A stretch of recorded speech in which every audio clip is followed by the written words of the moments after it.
Good evening. Tonight, we are opening a cold case in the world of modern entertainment, a story that began with a scream heard around the world and ended in a puzzling, years-long silence.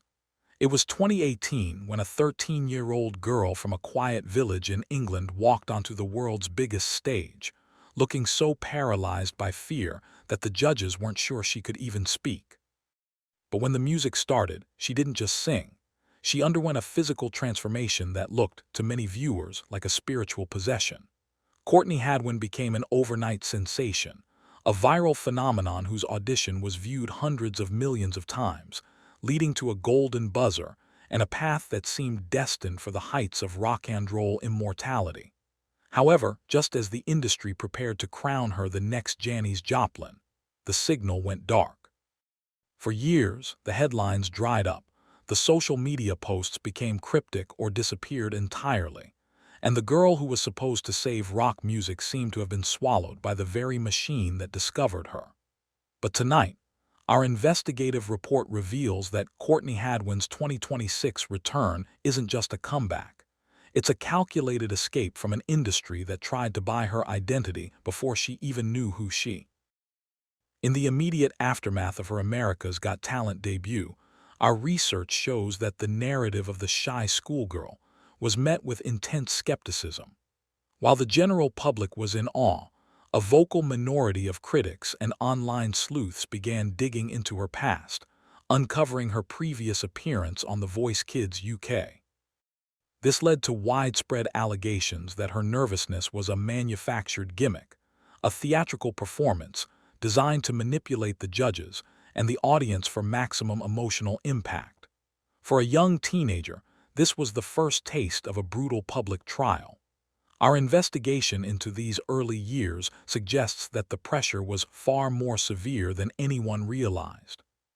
Sources close to the production at the time indicate that Courtney was struggling with a level of anxiety that bordered on the clinical, with family members revealing that she would often sing in her sleep as a subconscious release for the stress she couldn't express during the day. This duality, being a powerhouse on stage while being picked apart by the internet, created a fracture in her public persona. The industry, however, saw dollar signs. Labels like Syco and Arista were quick to sign her, but they weren't interested in the girl. They were interested in the Janis Joplin archetype.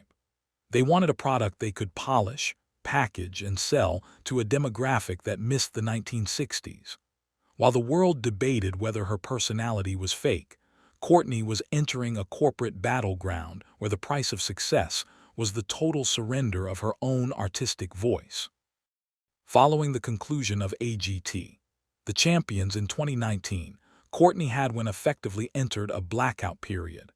To the casual observer, it appeared her career had stalled, but our industry insiders tell a story of a deep-seated creative conflict.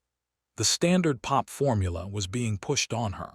Labels wanted her to record radio-friendly, high-gloss tracks that stripped away the grit and the uncontrolled nature of her vocals.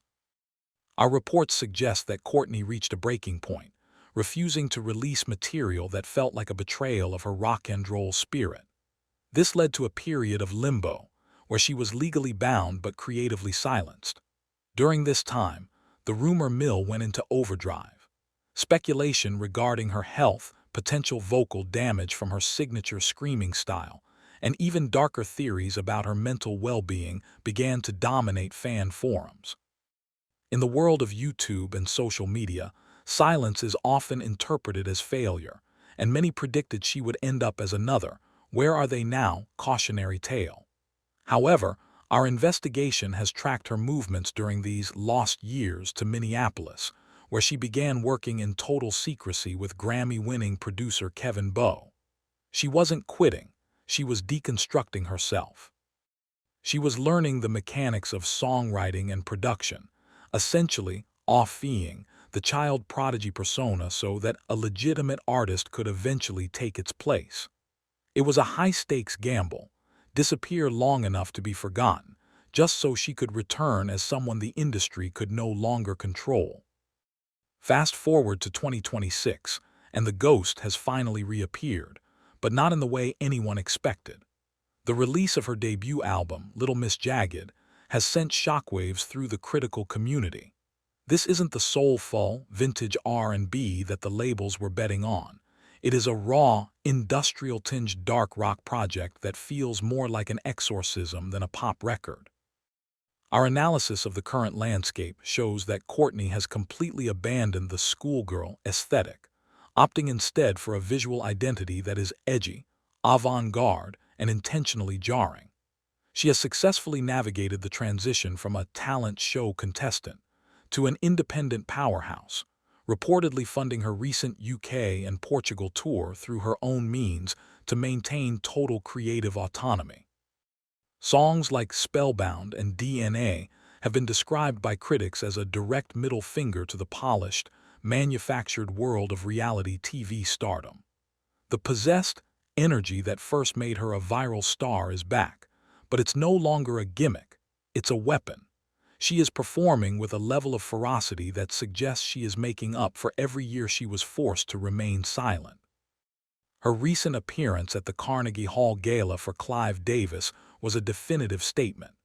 The girl who was once scared to speak is now commanding the most prestigious stages in the world on her own terms.